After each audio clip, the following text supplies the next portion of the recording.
I know there are people out there right now who have seen the changes in their lives, who have lost a lot of weight, or simply to reverse problems that doctors had no answers for. If you're interested in sharing that on my show so that you can encourage more people, go to ferrignofreedom.com and click on the section at the top that talks about joining me in a carnivore conversation, and I'll review your story and see if we can have you on the show, because I want to have more people knowing about how this is changing lives. Hello, welcome back to Ferrigno Freedom Channel. I'm Dante Ferrigno. I am back for another carnivore reaction. This is one that was sent to me by a viewer who wanted me to take a look at this one. This is from Cindy. I don't want to say anybody's last name because I don't know who wants privacy and who doesn't, but Cindy had asked me to take a look at this video, saying she loves my YouTube videos. Here's a really great video of a daughter who has or had MS interviewing her dad, who is a doctor himself, revealing how the carnivore diet healed her. So I thought this would be a good one to take a look at. Now this video is called "What Does My Doctor Dad Think About the Carnivore Diet?" And it's on a channel called Cabana Chronicles. So let's take a look at it. Hi, welcome back to the channel. Got a special video today with a guest speaker who is my dad, Roger, and he is here visiting Mushroom Manor, and we're just having a cup of tea and we're going to have a discussion about my miraculous cure for multiple sclerosis, which is the carnivore diet. My dad happens to be a doctor. He's a retired doctor, a GP, which means general practice. I believe the term is family doctor. Family doctor. Yeah. I think. Correct me if I'm wrong in the comments. So anyway, I just thought it would be quite an interesting video to have, you know, a personal perspective, a family member, but also somebody who's medically trained, to see what he thinks. You want to say hello to everybody? Hello, yeah, it's very nice of you to invite me onto your channel, and it's very nice to be here in, I was going to say sunny Spain, but the sun's just going down a little bit now. But well, it's been sunny all day. A little bit cold, but it's beautiful. It's beautiful, and it's the first time I've been to this part of Spain to visit Rebecca, and what a turnout it's been. It's fantastic. Should we start by maybe reminiscing about when I first went down with MS? That's an unpleasant thing to do, in a sense, isn't it, really? It is not happy memories. No. I don't recall how long ago it was. 8 years-ish? Yeah, 8 years. Something, 8 years. 2016, April 2016. A horrible period, to be quite honest. To get a plaintive call from your daughter a couple of hundred miles away to say things are going very, very wrong.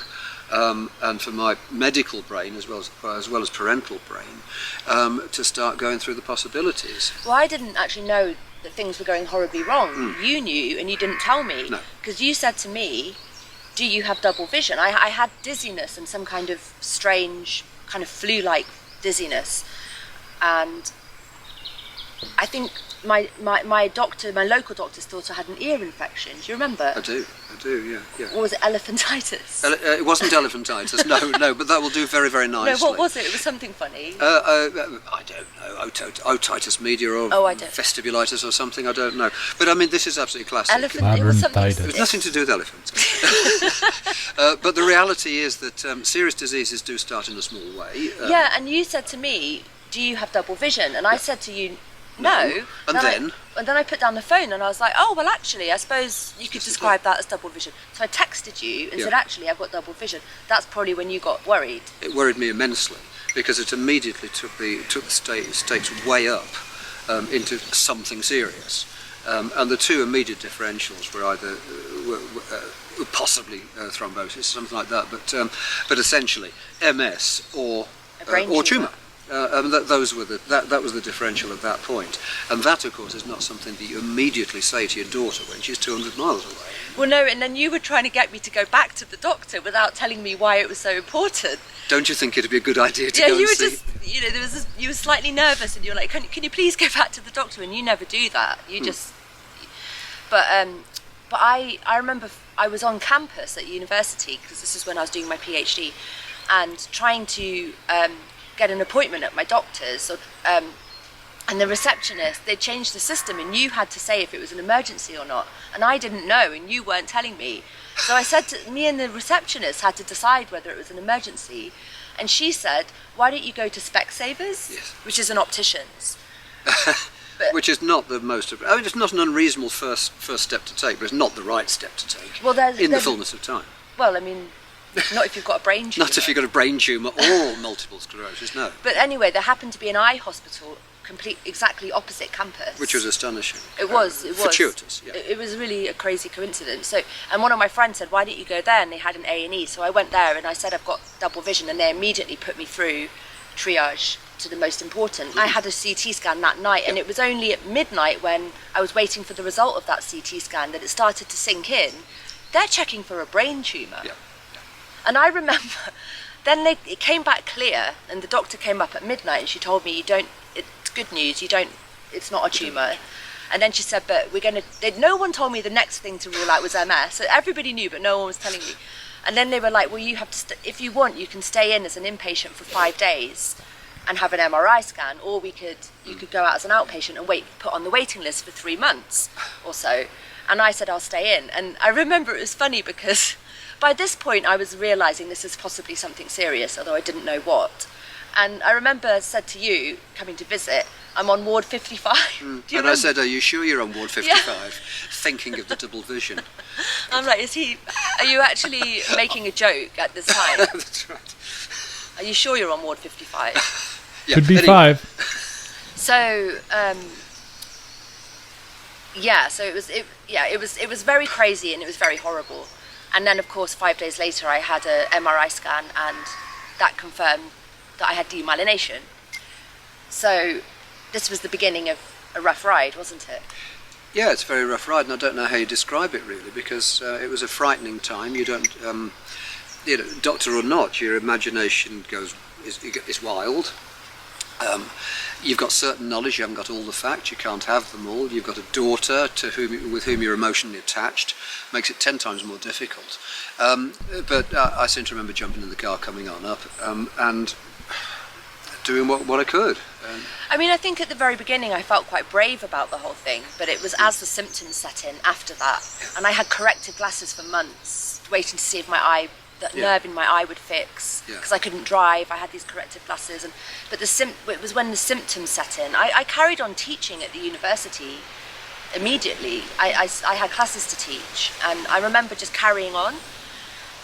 But as the symptoms set in, and particularly after I handed in my PhD, they were setting in as I was finishing my PhD. I had to extend by 6 months, and then it was when I handed in my PhD that I crashed. And then the next year, that was when I descended into the hardest time of my life, when I ended up in the wheelchair. And it wasn't just the physical symptoms, it was the cognitive. I couldn't hold a conversation. The brain fog made things impossible. I couldn't hold a conversation, could I? You were very severely debilitated. I mean, it was a terrible, terrible time. There was my daughter just crashing in front of my very eyes. So anyway, that was how it all began. And then you witnessed me, obviously, when I was at my worst. You had to use the wheelchair. There was no two ways about it. So, I mean, from a physical point of view, you were in a very, very poor state. You could tell by looking at your face just went grey when the fatigue set in. And I mean, I suspect you've talked about fatigue already, but I mean, to call this thing fatigue isn't correct. It's quite clear that fatigue is a very loose term for something that's a great deal more severe. Yeah. I could just watch the colour drain from your face, and you would just basically collapse within. The irony of MS is that you don't have the outward signs. Yeah. This is what everybody realises, but that is one of the outward signs if you know what you're looking for. And here I had a daughter in a wheelchair with a grey face, unable to maintain the conversations were in very short sentences because they had to be. I couldn't remember how the conversation started. That's right. I would lose my way after a few, and I used to be multilingual. I was doing a PhD. I was always been a real chatterbox. I was just a different person, wasn't I? Completely. I mean, it was like losing you as a person. Yeah. It's bad. It's bad. Yeah. And the absolute worst thing was. I can imagine what that would be like. You find out your daughter has a diagnosis of something like that, and to see them disappearing right in front of your eyes as far as their personality and who they are. I've dealt with a lot of people who had Alzheimer's or various forms of dementia, and some of them were early onset Alzheimer's, and it's just heartbreaking to see somebody, because they don't know they don't have their cognitive ability, and they do things that are very strange, and they don't think it's strange. They just think that you're strange for thinking they're strange. It can be very difficult for families to deal with. And you can look at the man's face right here and just see that as he thinks about it, thinking about his daughter going through that gives him a lot of pain. The prognosis was, this is the best it's going to be. Yeah. This was like, you wake up feeling like you've been hit by a truck every single day, and it doesn't get better. It's every single day, and then the next day, and then the next day, and it's the same. And you don't know that you're ever going to get better. Like, no one ever tells you this is going to clear up. All they tell you is you have to learn to live with this, and there's no medication we can give you for these symptoms. Well, I think what I've learned from this as a parent and as a doctor is that if you have an accident, or indeed if childbirth or something like that, something that's got a finite end, recovery, delivery of a child, whatever it should be, symptoms, very severe symptoms, are tolerable. But when you've got an open-ended, unknown prognosis, which can only be downhill, you're in a situation of hopelessness and helplessness. And that makes any symptom 10 times worse. And doesn't make it seem 10 times worse. It makes it 10 times worse. Yeah. And you have to have support. Yeah. And I had limited support, didn't I? Most of my support network vanished. Yeah. So I felt that made it worse. Through people's failure to understand, I think. Or care. One or the That's how it felt to me. I choose to believe, understand. Yeah, but they could try and reality. understand. Anyway. Yeah, I can agree with him on it. The fact that it's hard for them to understand. It's not, I don't think it's that people don't care. It's that when they got to deal with something like that somebody close to them has, that's life-changing and permanent, supposedly, and debilitating, and changes your personality and changes who you are, it's a lot to take on to give them solace. And it can seem like you don't care. It can seem like people don't care, but people have such full lives. And when I say full lives, we have so much junk going on in our lives all the time these days. It's like we've just sped up everything in life to the level that we always have to be doing something. Always, the mother, the father. Everybody's got to be working. Everybody's got to be doing something just to get by. And especially if you're going to school, and it sounds like she was doing her PhD at the time. So if she was doing school and work, I imagine her friends and her close network were extremely busy. And social interactions that are positive, people have time for. Social interactions that are grievous can be very difficult for people to fit in to their life, because it's hard on them. But to bear some people's burdens, even when there's nothing you can do to fix it, it helps to have somebody there, even if they're just grieving with you or crying with you or letting you know that they love you, even though you're going through this, because you can feel so alone. And like he said, the mental part, even though it doesn't just make it seem worse, it makes it worse when you feel like you're isolated and alone and you don't have any solutions and you're lost in your own thoughts of negativity. It does make it 10 times worse. Yeah. Let's not go back there. We shouldn't. Bad times.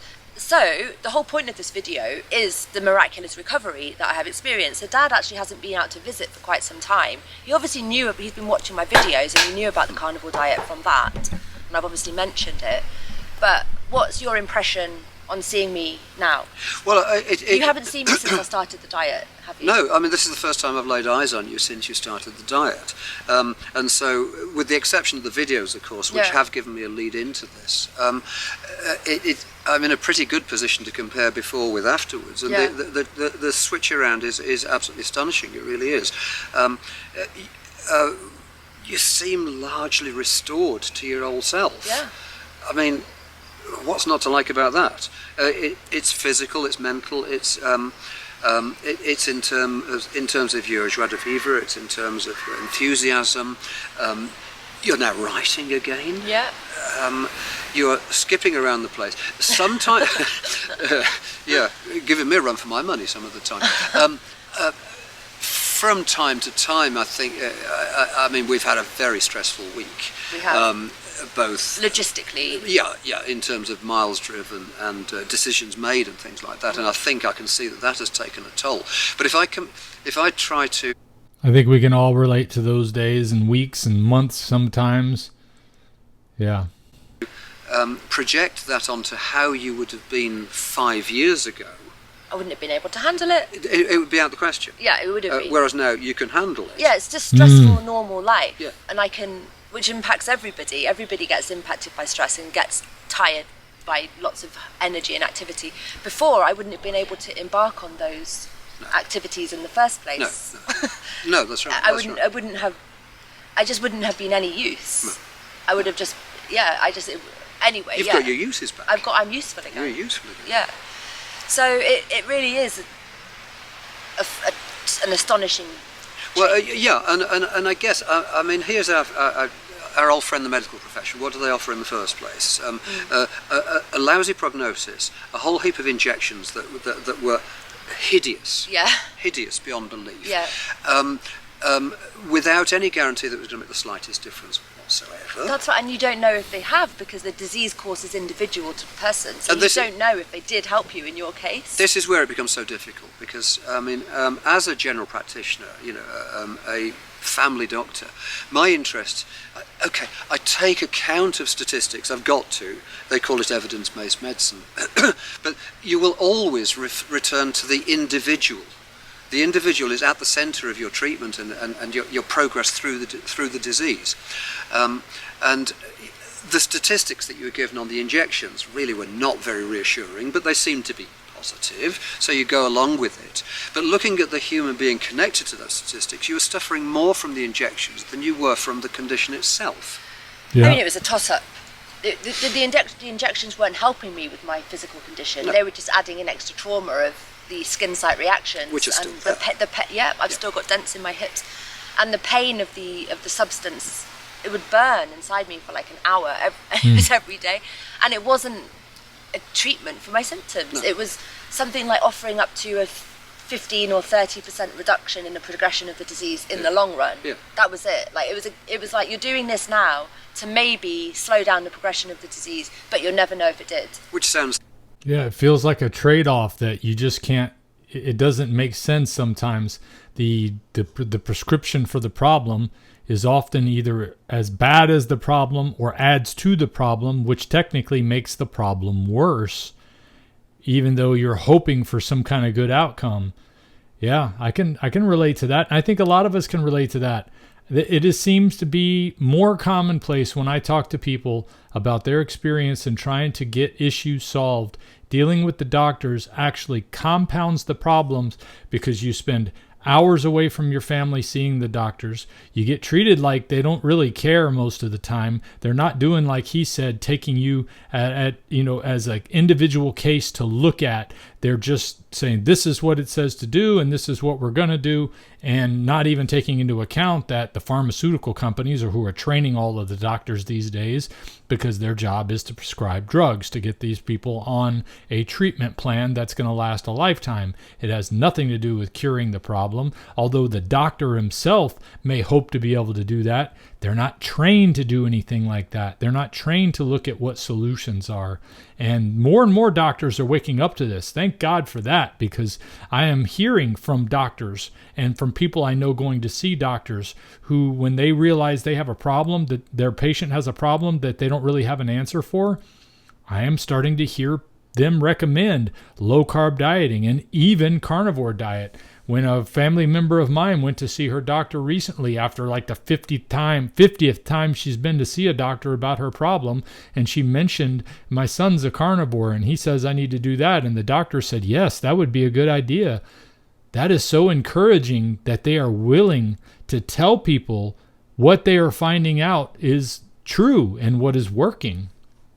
So this is very encouraging to hear that she's had such a breakthrough so far. Let's keep Statistically going. sound. No, it doesn't. I remember you saying at the time. It doesn't sound statistically sound. No, you were like, oh, maybe if it was 70%. Exactly right. Yeah, that's right. I mean, if it really were patently obvious that you're going to benefit from this, then go for it. Yeah.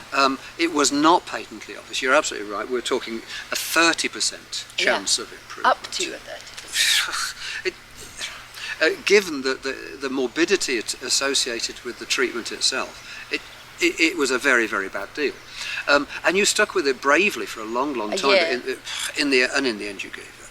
Yeah, without consulting with anybody. I just didn't do it one day. Yeah. I was like, I'll just have a day off. And then I was like, oh, I'll just have a week off. And I never went have back. a lifetime off. Yeah, I didn't ever go back. But stopping the medication was my first step towards taking my health into my own hands. Yes. Were you concerned when I did that? When I started going my own way and moved up a mountain? No. I didn't think that moving up a mountain was a terribly brilliant idea if disability was looming. However, you sold me on the idea when you said how much better you felt in that physical environment. Yeah. You moved into that physical environment and you improved a lot. You didn't improve this much, but you did improve. There's no two ways about it. I did. I mean, the wheelchair became history. Yeah. The stick was only used when climbing a mountain. Well, when I first arrived, because the thing about the stick is that it reduces, it's not that I couldn't walk without the stick, it's that it reduces the impact on your body later. Yeah. So if I had a heavy day, I would sometimes use it, but only when I first arrived in Spain. Yeah. And then the stick, I still use the stick to go up. I know you do, yeah. But anybody would, MS or not. Yeah. You know, I mean that wasn't a hill; it was a mountain. True. Yeah. No, I needed it on the mountain, but my actual disability stick I did sometimes use when I went into the city. Yeah. But I was embarrassed about it on the one hand, and also I just started to get my stamina back from walking up the mountain and being in the purer environment and reducing stress, because all the environmental things you can control, I did control, and it helped. I think so. I think at that stage you impressed me by how much taking proper care of yourself can actually influence a serious disease. Yeah. It sounds like common sense, but what's wrong with common sense? Well, when you're in a situation like that, I didn't at the beginning, but I started to. I don't know what changed in me. It was anyway. Yeah. It was taking command of the situation. Yeah. That was the first thing that changed. Yeah. Because very easy. I hit rock bottom. Yeah, that's right. Yeah. I mean, you were given advice by well-meaning, reasonably well-informed people. But there is an old aphorism in medicine. It's very easy to be brave with somebody else's pain, which is what they were doing, and it was not working. And you were being robbed of your of your authority to make your own decisions, and that is massively important. Yeah.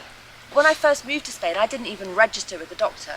Throughout the whole pandemic, because I arrived just before the pandemic, did you know that? I wasn't registered at a doctor. You never told me that. I wasn't. I just didn't want any. How many of you are at that point where you just feel like I don't even want to waste my time seeing a doctor anymore?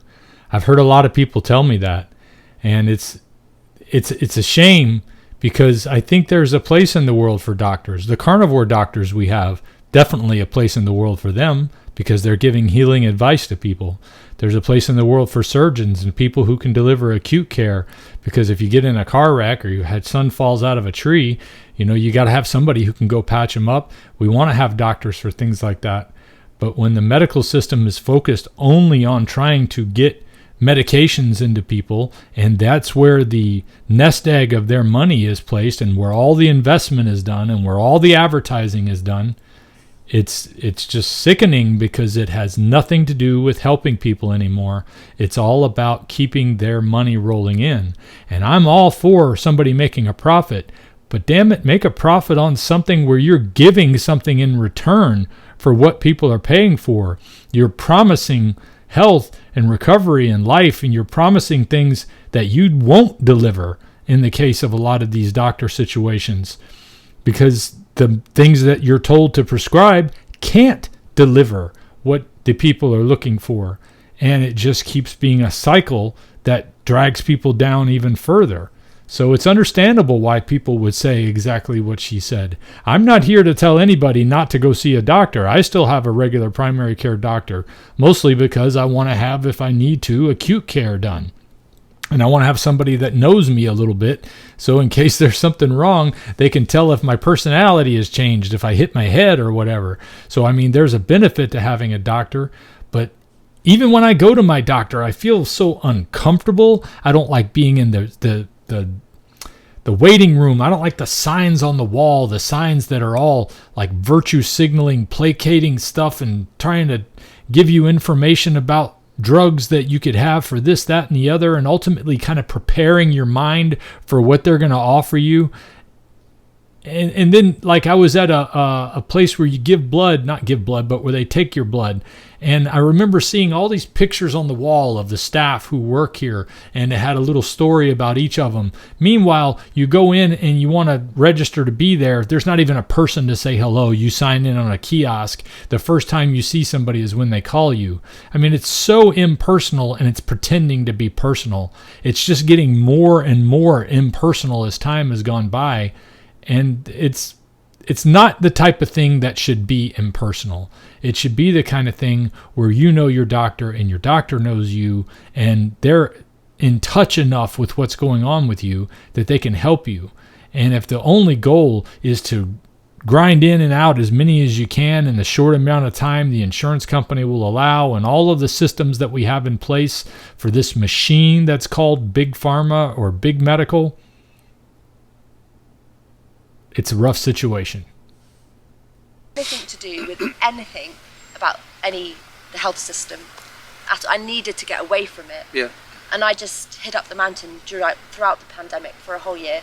And I eventually had a relapse of fatigue that scared me. And I went down to the doctor and I registered, and then they referred me to the neurologist. Yeah. And that's when the neurologist who you have met started pressing me to take drugs again. And I'd had a break from them, and I'd seen some improvement, and then like hell was I going to go back on pharmaceuticals. Right. But you initially supported that, but then you were persuaded by the neurologist. Do you remember? Yes, between the devil and the deep blue sea there.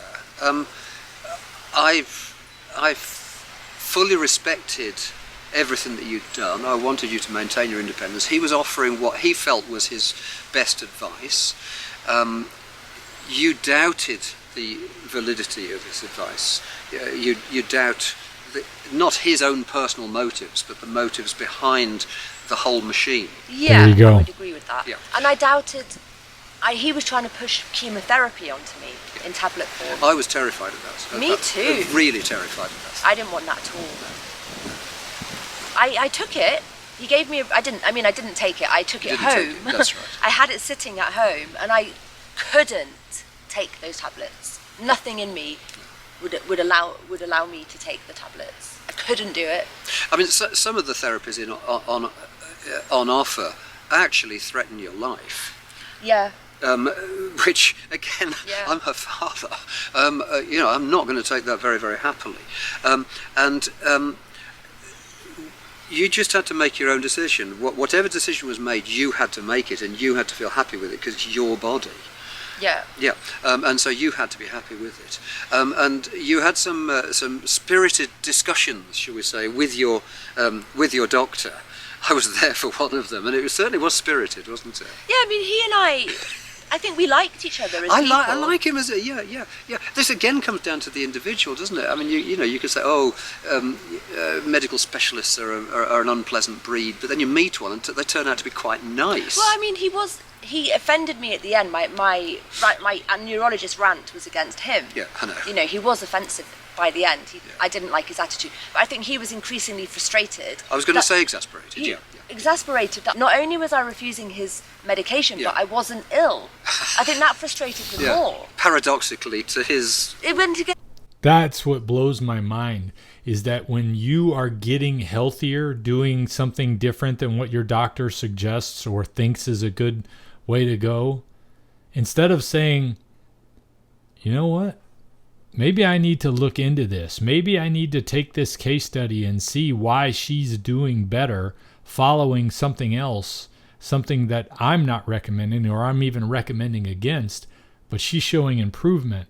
Instead, it's a personal thing. It's a challenge to their manhood or their integrity or their professionalism or something that we can't let go. We can't get past our own arrogance. And when I say we, I'm speaking of the doctors in this case, but I think it's something that's natural. And many of us, all of us, have the ability to not get past our own arrogance about what we think we know, even when the proof is right in front of us. Anybody who's been a carnivore for a long period of time and who's had an experience like I've had, which changed my life, and you still have family members that are concerned for your health, are concerned for what you're doing, even after years of showing improvement, constant improvement, getting better and better, it can be frustrating because people just don't want to change the way they think about something that's systematized, something that has formed the way they think about how medicine works, something that's a big part of everybody's life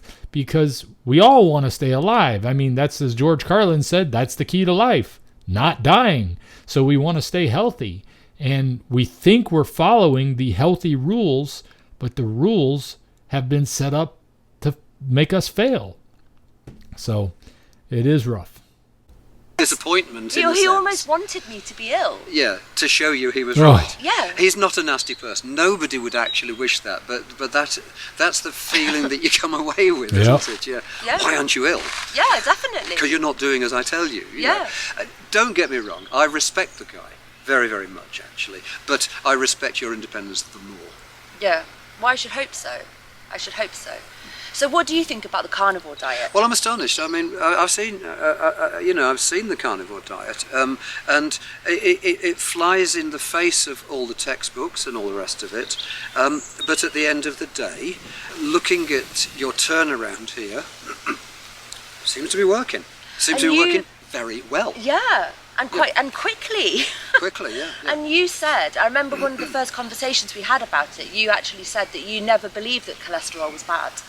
I've never had a downer on cholesterol. The body manufactures the stuff for a good reason. And again, extrapolation is a very, very dangerous thing. You can look at people with familial hypercholesterolemia, which means you've got a massively elevated cholesterol level, and that is really, really dangerous. That there's no question. But that doesn't equate to the individual, the bog standard individual who doesn't have a pathology like that. Equally, you can look at the statistics, but again, the link between the statistics of a whole population and the actual experience of the individual sitting in front of you are two different things, and you have to recognize that. A big part of that is the reason why is so many people have been infected by the food that they eat and the drugs that they take to deal with the problems that they have, that normal is abnormal. A doctor's version of normal is abnormal these days. So when you see somebody that has high cholesterol numbers because they're on a carnivore diet, but yet they're getting rid of high blood pressure and they're getting rid of their diabetes and they're getting rid of their MS and whatever their illness is. Mine was leaky gut and a number of issues, including leaky gut, brain fog and mental anguish that's hard to process. Like like she mentioned earlier, when you face a lot of these difficulties, being on a carnivore way of eating has made it easier for me to go through some of the most difficult moments in my life in just recent months, and to be able to stay calm and carry on in ways that I couldn't have done before. So it's the thing that when it doesn't match what they've been told is normal, it's frustrating. And he kind of backpedaled on his own cholesterol thing there. But at the same time, he said cholesterol is not what it's been cracked up to be. So that's where you start. That's where you start looking. If you're the first time watching a video like this that talks about a carnivore way of eating and what it's changed for people and how it's changed for her and what it's changed for me and what it's changed for hundreds of people that have watched my channel and have told me their stories, and many of the people that I've had interviewed on this channel, at some point you've got to say, I got to do something different. I got to do something different if I want to see the benefits that all these other people are seeing. And do you think that it's possibly true, my theory that, or the theory that in the case of demyelination, it's particularly helpful because myelin's made of cholesterol, partly? You've kind of convinced me. You may say this is anecdotal evidence because this is evidence based on one person. The one person in whom I have seen this, because I don't know about it. I mean, there are plenty of people out there who have also got similar testimonies. That's it. I'm not the only one. Yeah, you're not the only one. Of course, you're not. I mean, you only have to look on, on the internet, and you're going to see it. Yeah. But my personal impression of what has happened to you is it's been absolutely astonishing. And my advice is keep with it. Keep with it. It may not appear to be an appropriate diet, but for you, so far it's been miraculous. I'm glad you used that word. He just can't wrap his brain around it enough to say that this could be good for everybody. But I can understand that. That's as Mark Twain said, it's easier to fool someone than it is to convince them they've been fooled. Word. Miraculous, because that's not what we're led to believe. What's a miracle? A miracle is when something surprising that is very good happens. That is what has happened. Yeah. So keep it up. Keep it up. I mean, Are you worried that I'm going to have a heart attack? I'm not worried about that. No. Why not? I don't myself think that you're increasing your individual risk of a heart attack very much. The statisticians may be able to point to a rise, but as I said to you before, statistics and individuals are two different things. And I don't personally think that you're leading yourself into a heart attack. No, I don't. No. Can you give a scientific justification for that? That's a hard one, because if you were to look at the statistics, it could be argued that you are. But I don't personally think you are. I think personally you're improving your health massively. You only have to look at the increase in activity that you're now capable of as a result of this diet. And I would have said, as an individual doctor, talking to an individual patient, that outweighs any deleterious effect from the diet, I would say. Equally, you're taking other steps within your life alongside this, all of which really strongly promote your physical and mental health. Keep it up. Which gives me my life back. What's not to like about that? Yeah, especially when... Isn't that what we're doing this for? Isn't that why we bother to go see doctors at all? Is to have our life back, to be able to live what life we have on this earth without being in misery and in pain? And as far as anecdotal evidence on heart attack stuff, I don't know if this is the best anecdotal evidence. I'll show you a closer picture of this, but this is an EKG that I recently had done. And it's because I went to see a new doctor and they wanted to give me a thorough workup. And the first thing they said was, looks normal. And I even asked, well, I used to have an irregular heartbeat, for about 30 some years, almost 40. I don't know how long I had it, but when I found out about it in my 30s, I had it up until I started this way of eating. No sign of an irregular heartbeat either. Doctors told me it wasn't a big deal back when I had it, so I figured, well, I guess people just live with this. But it's just one more thing that I no longer live with ever since I've been on a carnivore way of eating. And, I don't want to sit here and say that going on a carnivore way of eating is a cure-all, but it certainly seems to be helping person after person with a variety of problems, whether they're autoimmune in nature, gut-related, like leaky gut-related, MS, cancer, diabetes, dementia, Parkinson's. I have heard story after story from people who have turned their lives around simply by going on a carnivore way of eating. My carnivore way of eating is really strict. It's lion diet because I think it's the best one for autoimmune and for leaky gut. Leaky gut was my primary problem that was leading me to want to just take something to myself and be done with it. But now that's over with. And there's so many people who are finding healing just like she has, just like Jordan Peterson and Michaela Peterson and the many people I mentioned earlier. It's miraculous what this has done for us.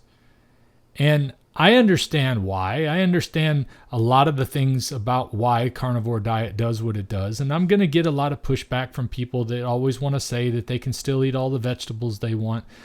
But that's for another video. Go check out my other videos on why I don't eat vegetables, why I don't eat fruits.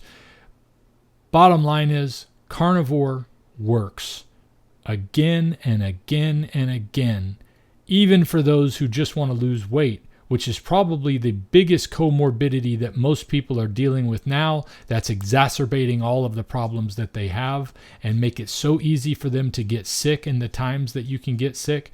Not that you're going to be impervious to all illness, but I know one thing.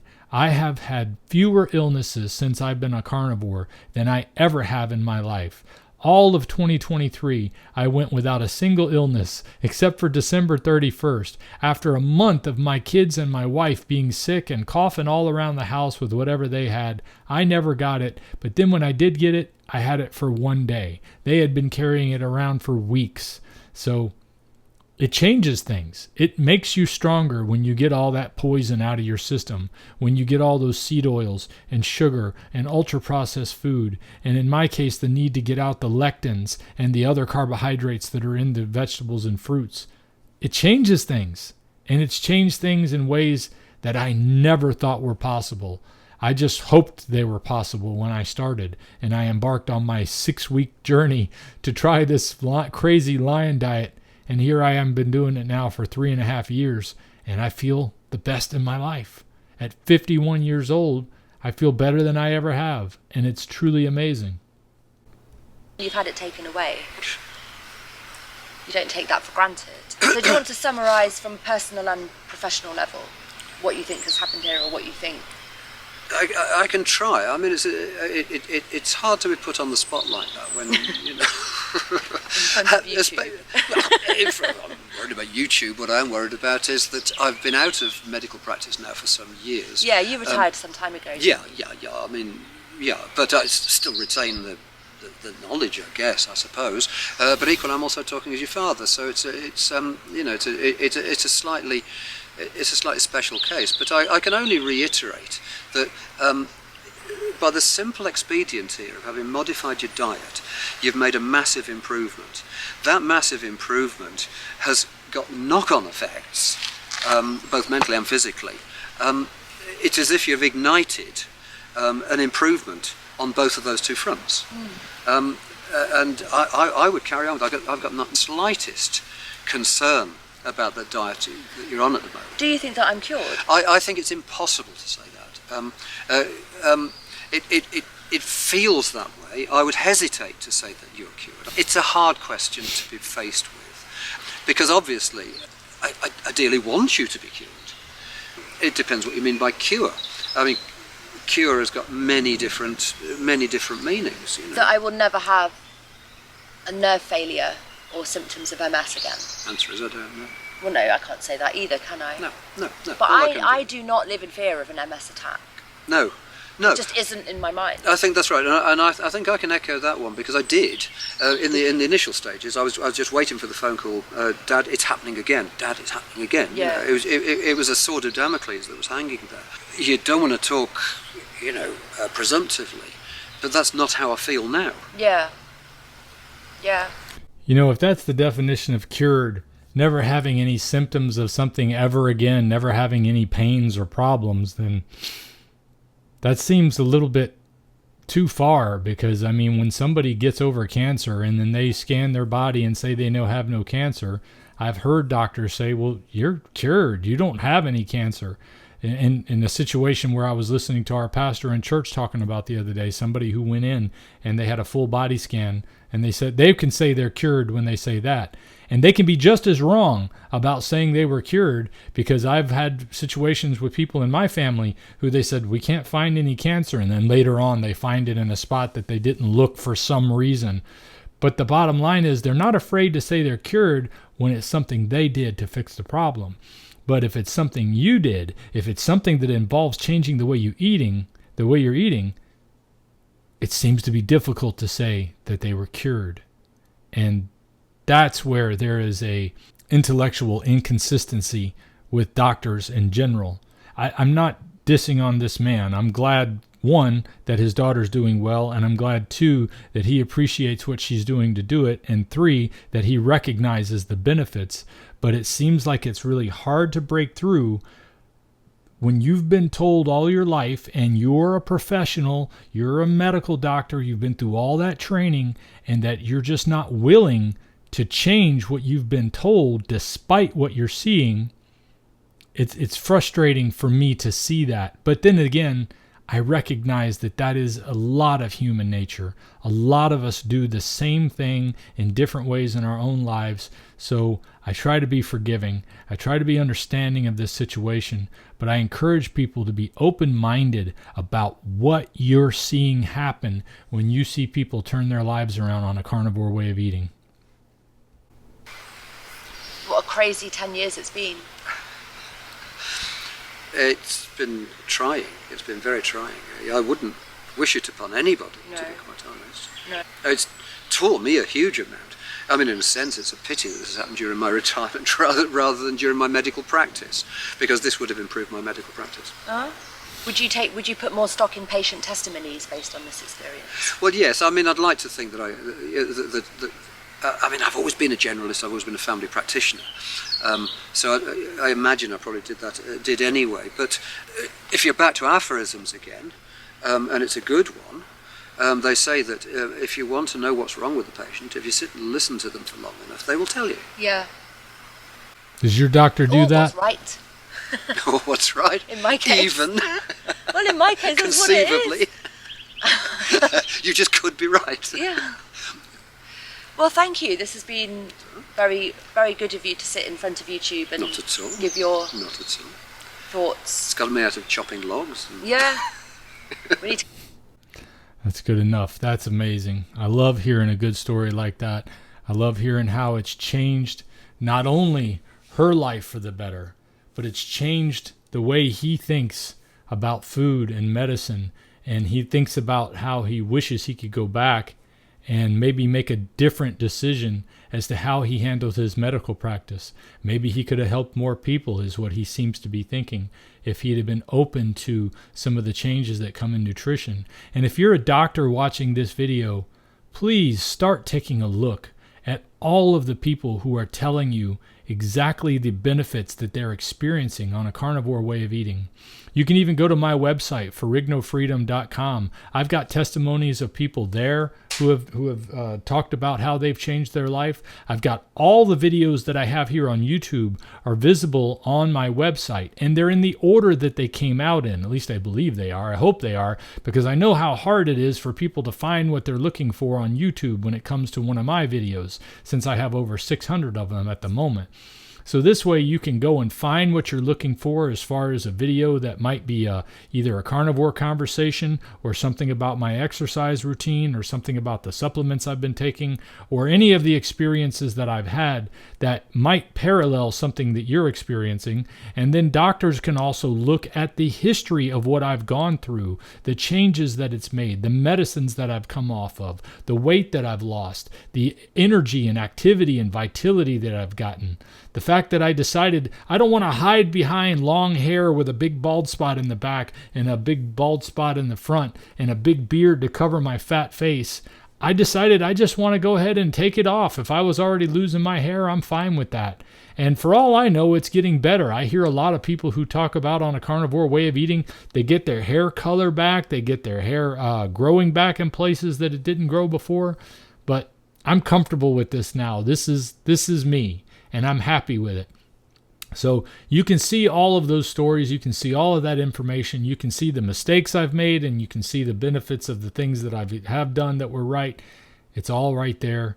And you can even, if you're interested, if you'd like to share your story, like they're sharing their story here, I would love to be able to interview this woman, and I'll try to reach out to her and see if she would like to come on the show and talk on one of our carnivore conversations.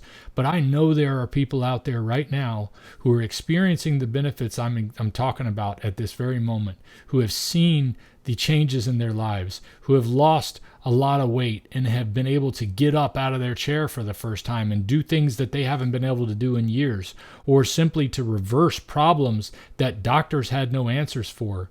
If you're interested in sharing that with the world and you want to be able to come on my show so that you can encourage more people, go to ferrignofreedom.com and click on the section at the top that talks about joining me in a carnivore conversation. and I'll review your story and see if we can have you on the show, because I want to have more people knowing about how this is changing lives. And if you want to help support me in my efforts to do that, you can also donate while you're at the website. I have a Patreon page, and if there's anything you can do that would help support the channel, like maybe make a comment, leave a like, and whatever, all the things that you can do on YouTube. I never like to ask for those things because I always felt like it was strange asking people that I don't know to like my video. If you like the video, I figure you're going to like it. But if you do want to support the channel and you don't have the ability to do that financially, leaving comments, hitting like, subscribing, but most importantly, watching when you're subscribed. I mean, it really makes a big difference in the algorithm if I got more of the people who actually subscribe watching the channel. A lot of people subscribe that just want to support, but then they don't watch more videos. Even if you don't watch them, just put them on and play them. It'll help me get the word out to more people.